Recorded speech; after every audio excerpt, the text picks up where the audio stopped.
Hey guys, what is up? Welcome back to another episode of the Phone Flipping Show. Guys, today we're going to be talking about making offers for devices, how to do it correctly, and how, stuff like that. Let me pull up my little intro here so I don't forget what to do. Um, so, if you guys are new to the Phone Flipping Show, this show is meant to basically help you guys get acquainted with phone flipping altogether. This is a beginner show, that kind of thing. But before we dive into the topic, I want to share two invaluable resources with you guys. The first one is the Tech Flips to Profit ebook. That is my ebook. It's about 120 pages long. There's a PDF version. There's also a free version on episode 11 of our podcast. Our podcast is called The Smart Flip. You can find it on Spotify, YouTube, and Apple, and I guess wherever else you listen to podcasts. Second, we have our Mercury Electronics buyer list. So this is run by Aaron Goldstein. He basically will purchase your phones and some types of other electronics. You can find that in the description below.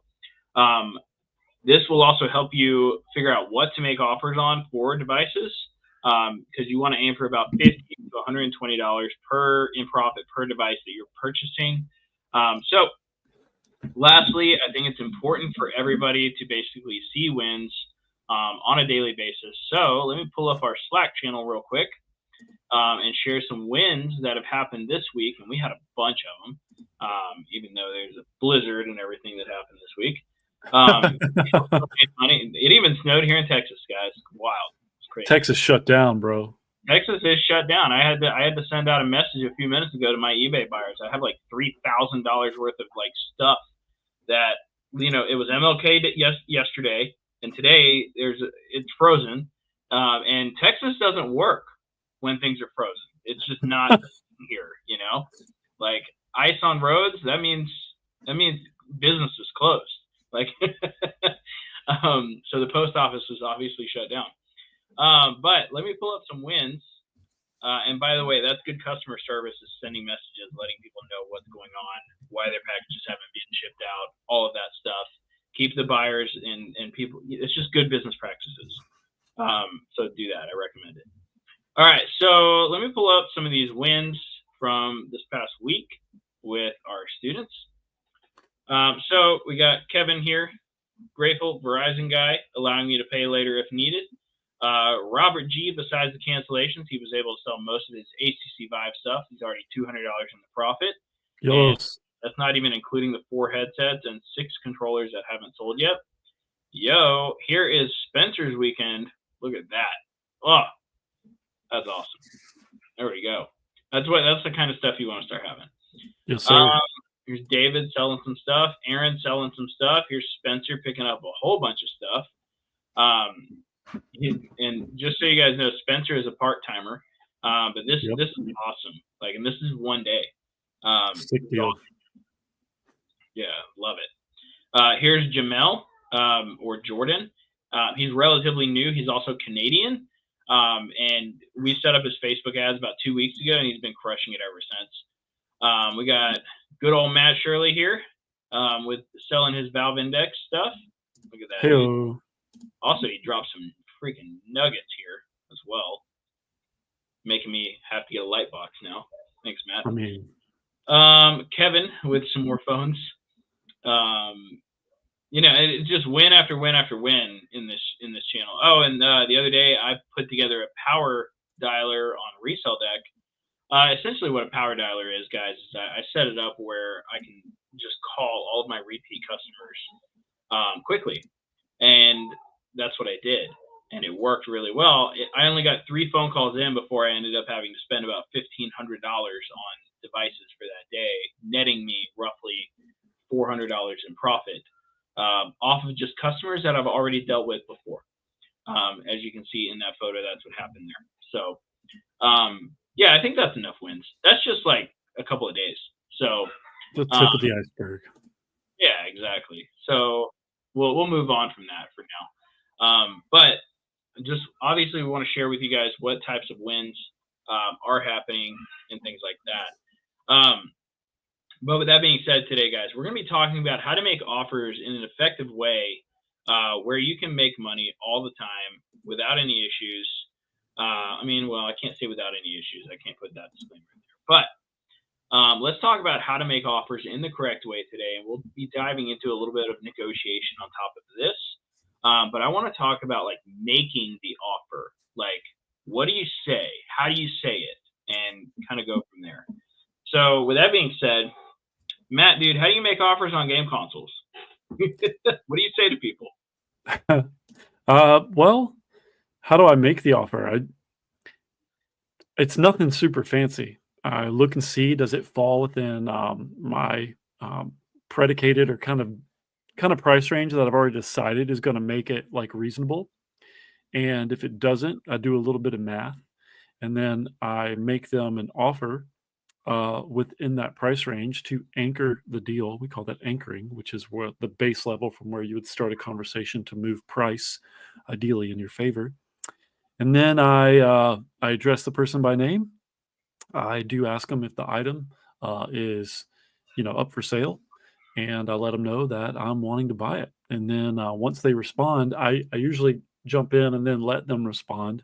And then I say, great, I would like to buy it for, and I throw out my anchor price. And next thing you know, we're in it. We're double dutching. We're in the mix. Love it. So there's a couple of different ways you guys can make offers as well. And so you can do it via text. You can do it via phone call.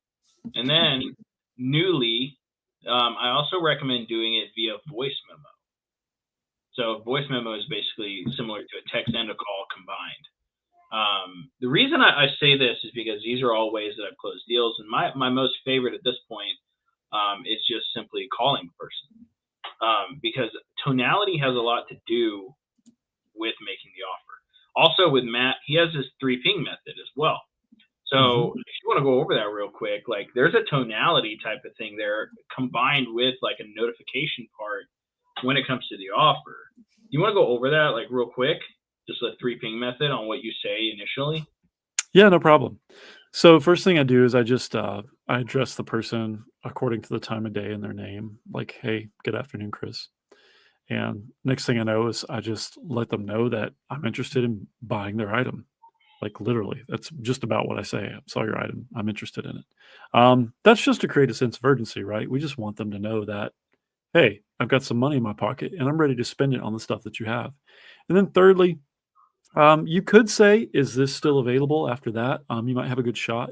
You might consider a rephrasal because sometimes people on Facebook Marketplace will ignore you. And so you might say, is this item still for sale? Is it still up for grabs?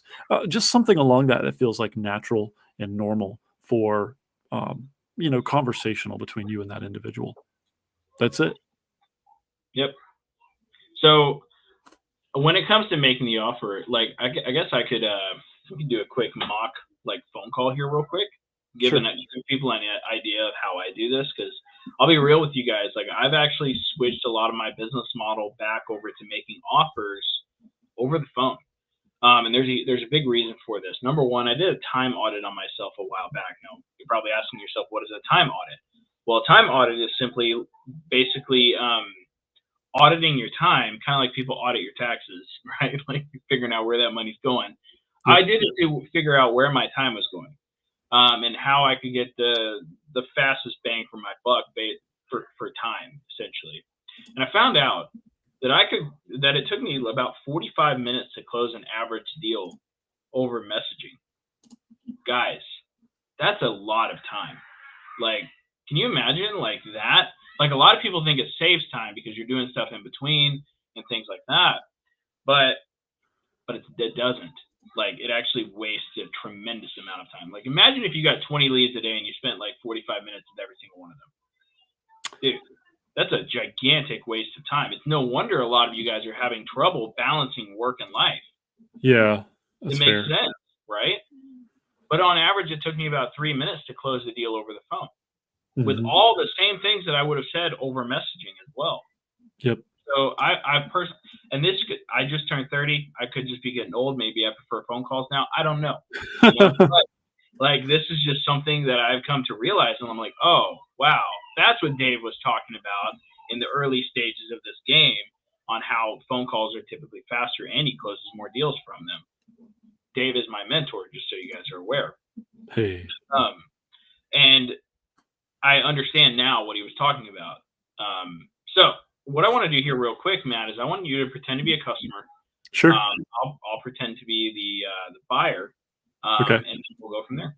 And Okay. I'll kind of give an idea of how I make the offer. Yeah, sounds good. All right. Give me a ring, ring. Ring, ring. Hello, this is Chris with Bell Electronics. How can I help you? Yeah. I see you guys buy like phones and stuff. Sure do. What do you got? Yeah, so I got an iPhone 15. Okay. And I'm just looking to get rid of it. All right. Cool. And no issues or anything with it? No, I mean it's got like I think I dropped it once, so it's kind of got like a little mark in the corner, but the screen didn't break, thank God. And Okay.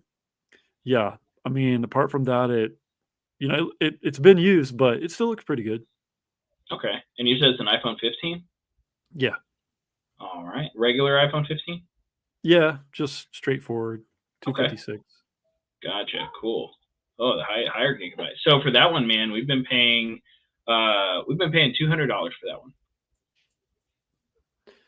Okay, 200? Yes. Okay. Like it's not like it was on AT&T, but I think it's like unlocked now. Like is there Oh, you pay your bills. Got it. Okay. I'm just joking, man. So you said it was with AT&T, but it's now unlocked for any company? Yeah, I mean, I don't know if that makes a difference in price, but Oh, like yeah, huge. Absolutely. I heard maybe it could. It could. Yeah, well, it definitely does, my man. So for it, since it is unlocked and it's 256 gigs, I could actually do 320 for that one. Oh, okay. Yeah, it's a big difference. Yeah. I really like the sound of that. I think I went to Echo ATM, but it wasn't quite as good as that. So Yeah. Well, we pride ourselves in paying a little bit more than them, but that's what I can offer, and I can pay cash today. I'll be meeting people at 12 and 5, whichever time works best for you, and to buy it. okay. Yeah. Like I got like an old iPad too. Do you guys buy stuff like that? Absolutely. If you want to just bring it with you, I can make an offer on the spot after I look it over. I also got to take a look at the little ding that you said was on the phone, but I don't think it'll make much of a difference. Yeah. And like my wife used to use like this stupid Samsung phone. We both switched over to Apple, but we tried Samsung. So it's just sitting in a drawer. Can I bring that too? Absolutely. I have no problem with that. Yeah. I can take a look at it. Okay, cool. And so where do we connect? Yeah. So I'm going to send you the address right now. Your phone number is right. Yeah. Did you get the address? All right, cool. So that's a Starbucks. They don't like us meeting inside anymore, so we're going to meet on the patio if that's cool with you. Unless you want to buy a drink, then we can go inside. But I don't know. It's cold out. I'll meet you outside if you score me a coffee. You buy me coffee? What all are you selling me? You got anything else? Yeah. Remember, we buy MacBooks, iPads, smartwatches, cameras, all sorts of stuff. You got anything else? Feel free to bring it. Since you're bringing 3 devices, what kind of coffee do you like? I'll grab you one. Yeah, man. I honestly, dude, I just drink my coffee black. It's just I've been cold lately, so that'd be nice. Oh man. All right, cool. I'll grab you one. All right, whenever you come, just make sure the devices are erased and just bring a valid ID for the bill of sale. And I can't wait to earn your business. For sure, and I'll kind of look around. I'm pretty sure I got a few other items lying around. So like you don't know, I might have a couple extra things. I just got to find a box to put it in. Awesome. All right, cool. I will see you soon, Matt. Okay, Chris. Thanks, man. Bye. So that was, just honestly, that is very similar to how my conversations go. I know a lot of you probably are saying like, "Oh, Chris made that too easy," and no, I just talk like I'm a human. One of the things, like a lot of the times, if I need to go and find a price, I will, for the offer, I will go and I'll tell them like, "Hey, let me just pull up my buyer sheet here real quick." And then I'll make the offer and things like that. And the reason I offered $200 first is because you didn't give me any extra information. The reason people are calling me in the first place is they just want an offer. But once he was like, well, I paid it off with AT&T, it's like, oh, okay, it's unlocked. I can move my price up by $120. Did you feel like you were winning at that point, Matt? Yeah, I felt like I found a prize, like I was special Yeah. or exclusive. Yeah, and that happens a lot. Now, he did give me the gigabyte size beforehand, and I was like, dang. But it's okay. People do that all the time. I was able to move it on the fly. But, being able to make adjustments mid-conversation is really powerful. And, I encourage you guys to take more phone calls, because one thing that I've found with making offers over the phone, like I could have lost them through a message if I had just sent $200. And I have seen many phone flippers, and many of you may be watching this. I've seen many phone flippers literally just send a price. Like, if somebody types, iPhone 15, how much? Like, and people do that. Right. A lot of you phone flipper guys will just send them like $200. Okay, and like that's it. Like, I always like to say in my offer, we've been paying blank, or we've been paying $200 for that recently. Yeah. I like to say that a lot because, well, number one, I am buying devices all the time, so it helps like kind of solidify that I've been doing that a lot. So yeah. And then being on the offer side, you can adjust your offer with the extra information that you get. So yeah, I like a few comments on when Chris says we've been buying. I think it does a few things here that are felt but not necessarily understood. It gives the person saying that, which in this case was Chris, authority, as though they have a command and understanding of the market. It gives them a social validation, as though that is sort of what people are paying already, which helps your negotiation leverage. And finally, it also gives you a leg up in the control of the conversation, because generally the people kind of asking the questions or making statements like that are usually the ones in command of where the conversation, the price is going. So if you guys aren't using a strategy like that within your conversation, whether you're texting or talking, then you should really take note of what he just shared. Yep, you got to make the offer strategically, right? Absolutely. Of course, Aaron does it in a little bit of a different way. He says, I can pay you blank for that today. Like he does it with a little bit more urgency. And I think that's just because he's a little bit more urgent on that stuff. Yeah. I'm a little bit more matter of the fact. Like, here's what I'm paying, kind of take it or leave it kind of deal. And that strategy works for me. It might work a little differently for other people, depending on your personality, on how you offer. I think Matt does it a little bit differently too. How do you usually present the offer, Matt? Like, what is the wording around that? I just say, hey, after it's like, oh yeah, this item's still for sale, still available. Great. I can offer you $80 on that today. Let's say it's like an Oculus Quest 2. Hey, I can offer you $70 on that today. I'm at 100 firm. Okay. I noticed that one of the controllers just kind of dinked. I'd like to pay you more, but I can do 75. And I just bump it up $5 and give them a reason as to why I'd love to pay them more, but I really can't do much more. That's how I'd probably do something like that. I think what a lot of people don't realize is the more effective you are with making the offer, like it doesn't really have to do with price as much as people think. Like, price is important. Obviously, that's why people are reaching out to us. But I've also noticed that the tonality and way that you present your offer to these people is much more important. Like, I've literally been coaching somebody, and I watched them take a phone call one time, and they were just so rude to their customer. And I was like after the phone call, I was like, is that how you normally answer the phone? And they were like, yeah. Like, I was like it was incredibly rude, because they answered the phone and they were like, hey, like they answered like, hey, like that was that was how they answered the phone. And like, oh man. And he was like, what are you looking to sell? And the guy told him, he was like, all right, cool, I can do 200. And the guy was like, no, I can't do this. He's like, all right, well, best of luck, bye. Like, I was just, And like, I encourage a lot of you guys to actually call the other phone flippers that are in your area and see if they even answer the phone.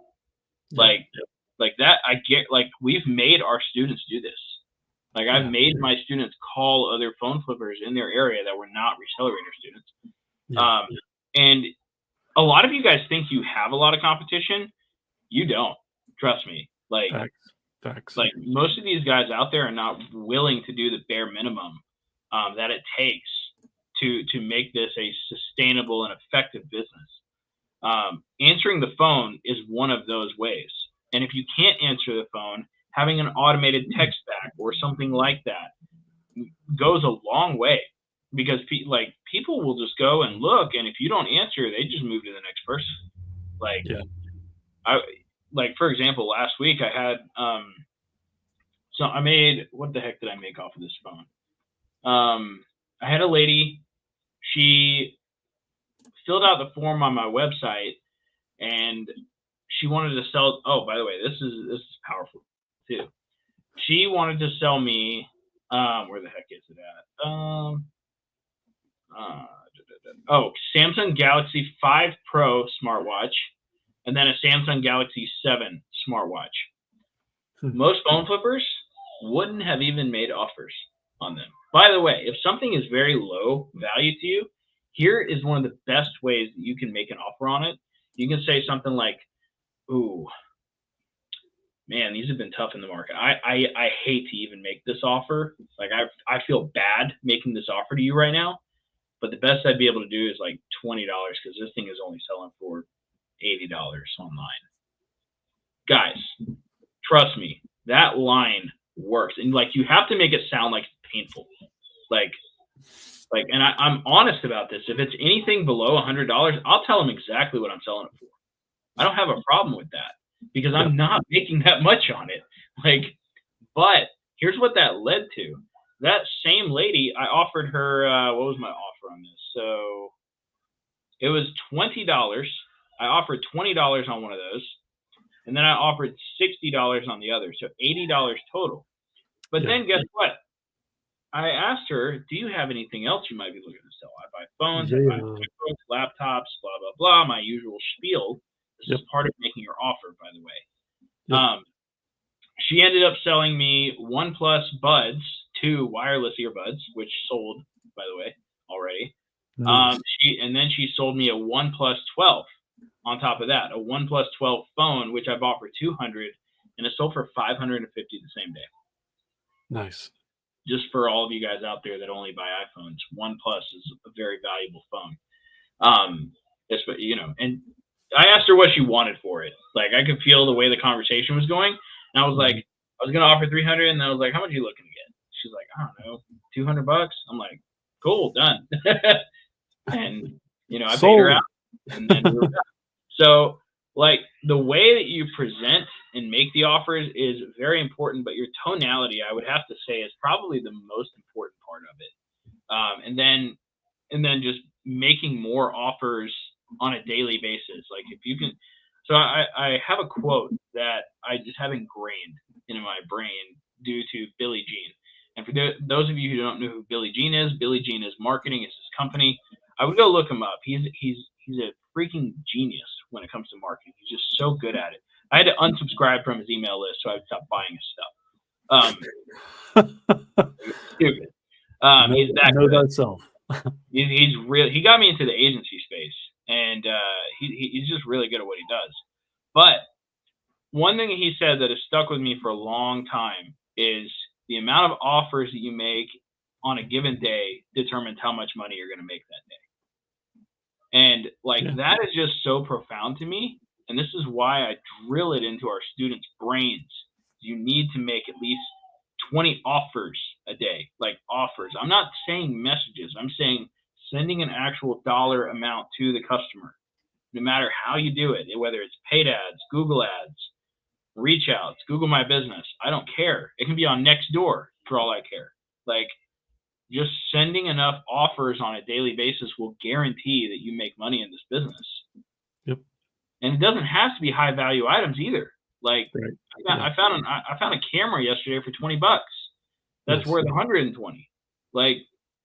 like you can find items that are valuable. You guys can use tools like eBay, and you can go into pawn shops and figure out what to offer, because you're not going to know how to make offers immediately. Like, it's not something you're inherently going to know. It's one of those things that you have to learn. Just like you guys go to college and everything to learn certain skills for your job. It's the same exact thing, except this one makes you money a whole lot faster. So, Matt, do you have anything to add to that? I know I kind of went on a little spiel there. About what? Making additional offers? Just ways to make the offer.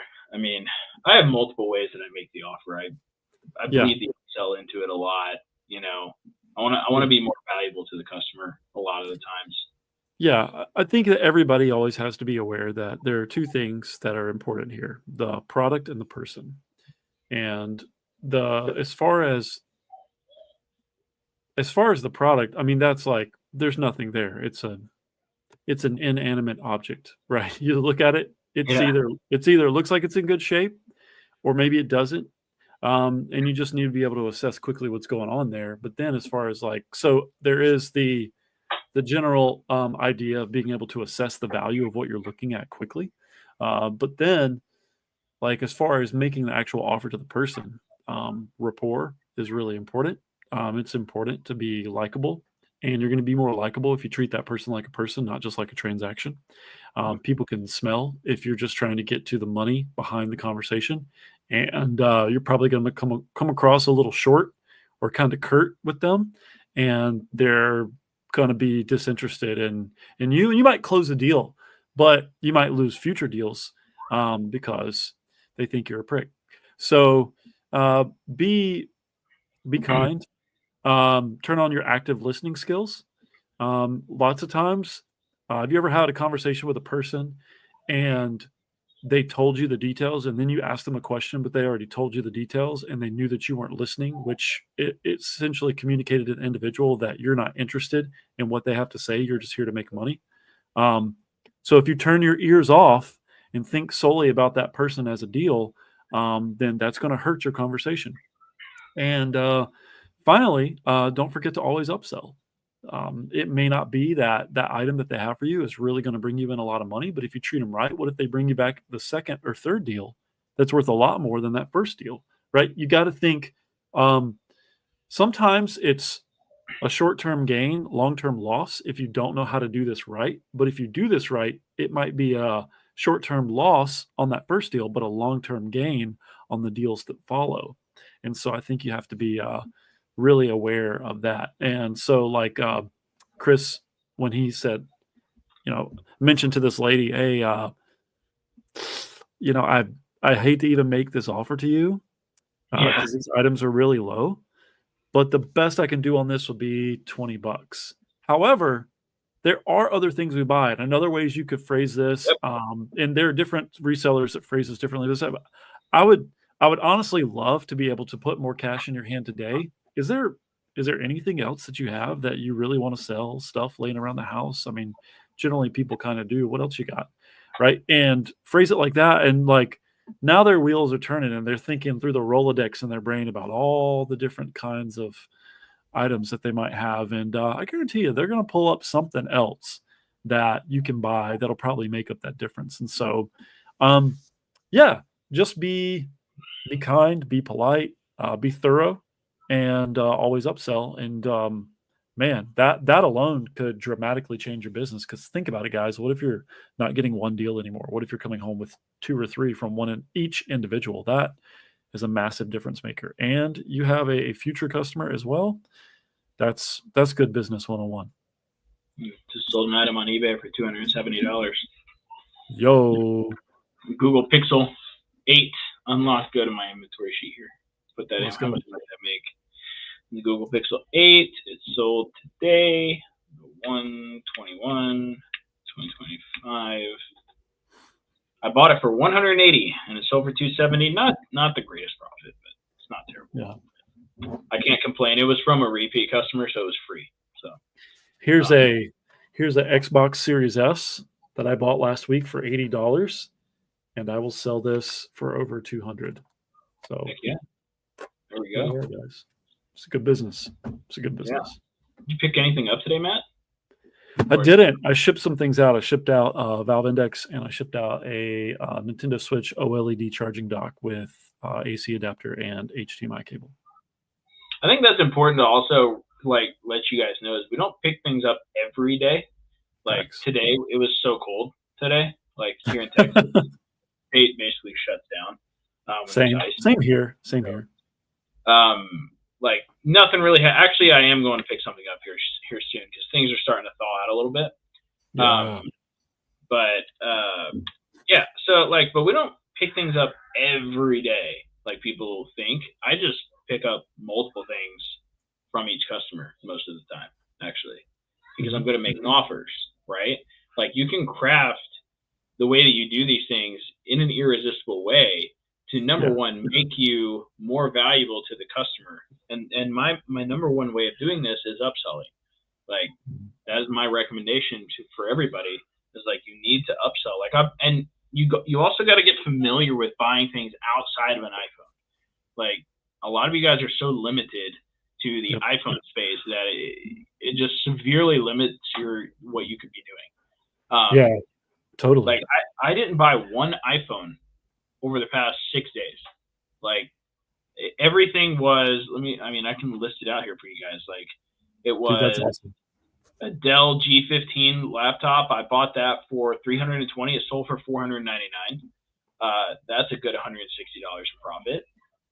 Don't get that off of an iPhone very often, by the way. Nope. The next one here was an iPad Air. So I guess that is Apple, but $118 in profit on that.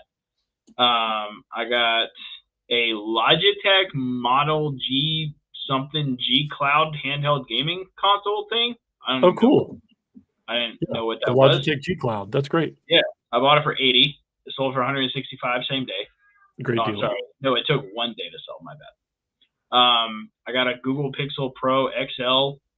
I got a Google Pixel 8, that one that just sold. I got a Galaxy Z Fold 6. That hasn't sold yet. Oh, and then I had a consignment deal with a friend of mine where I'm just selling some stuff for him for I believe it's 40% of what it sells for. So he gave me a bunch of games, and he gave me a Nintendo 64, which actually sold today for $70. So cool. That's free money right there. So very cool. Yeah, so there's many ways you can make offers to make them valuable to the customer. And when you do that, it just works. Yeah. So go out, make enough offers a day. My recommendation is number one, obviously make the offer on the regular or the first item that they present to you.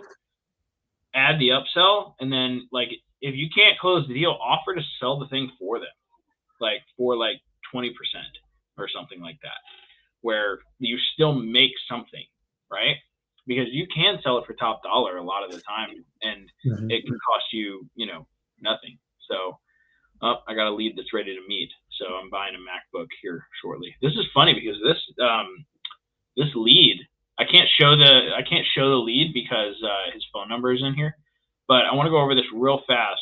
I made an offer to this guy a while back for, I believe it was this exact same iMac or this MacBook. That's funny. And let me pull the conversation up. I can't share it sadly, but wait. So they hit you up to see if you would buy it earlier and didn't take your offer? Earlier in the year. Yeah, it was earlier last year, I believe. And he was like, no, I paid like $2,000 for this MacBook. And I'm like, all right, cool. Well, sorry. So let me actually pull this conversation up. Yeah, all right, let me find it just before we wrap this up. So he hit me up. We did a phone call. He sent me over the serial number. I made the offer. I was like, I can offer $380 for it. And he's like, no worries. Can't do that for a $2,200 laptop that's been used a dozen times. And I was like, okay, no problem. Anyway, he hit me up later through Google again. Right. So this is the second time he came through. And And then he came back and he sent me over the information. And guess what? Yeah. It's been a while. The first message was from May 24th of 2024. Oh, wow.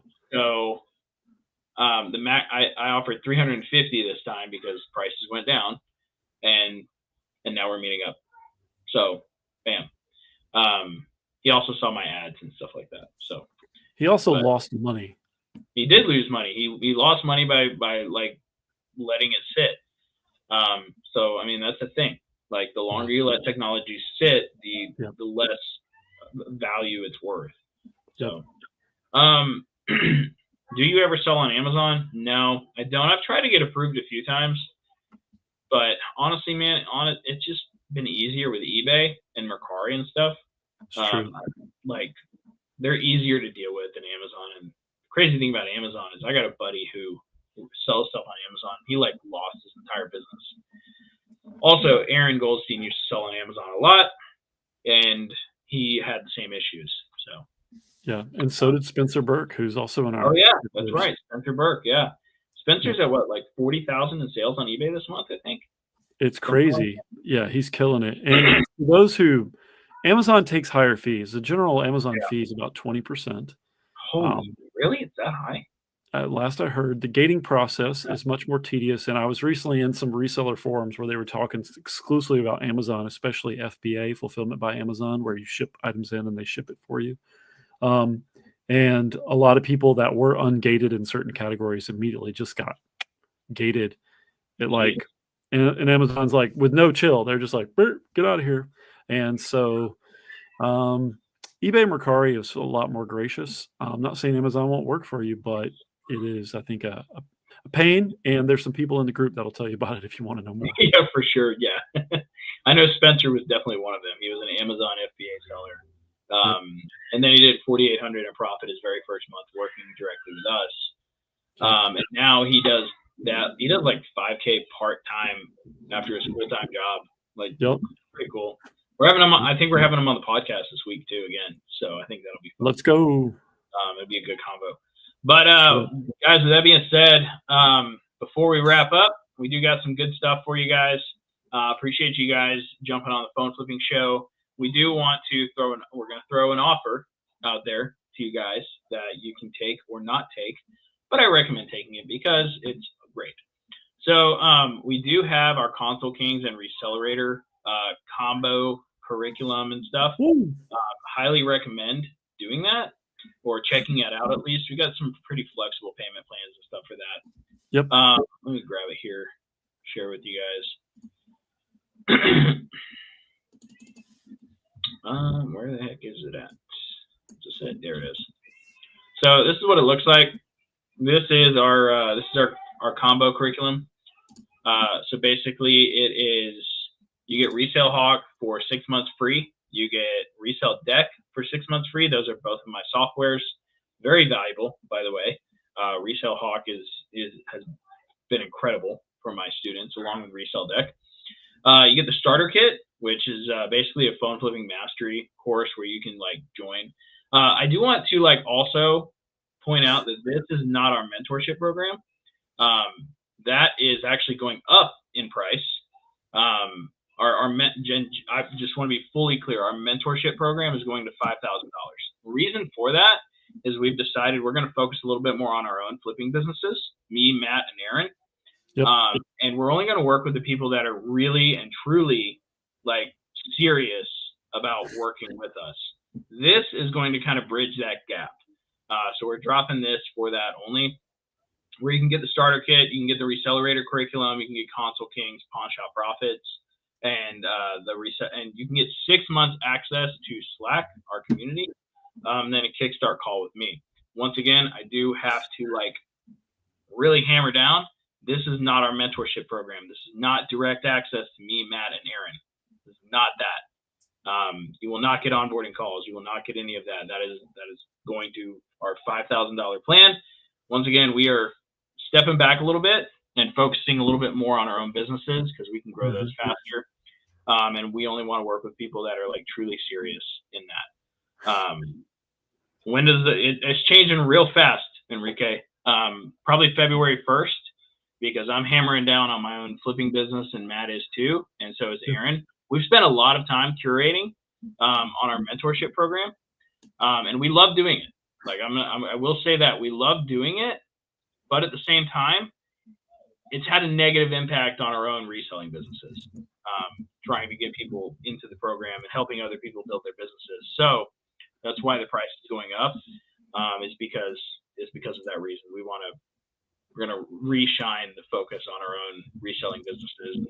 Because mine's definitely dipped below six figures, and it's mostly because I spend more time helping the students. And I mean, Matt can say the same. So, but yeah. But if you want in before it goes to 5,000, let me know. We're probably going to do that around February 1st.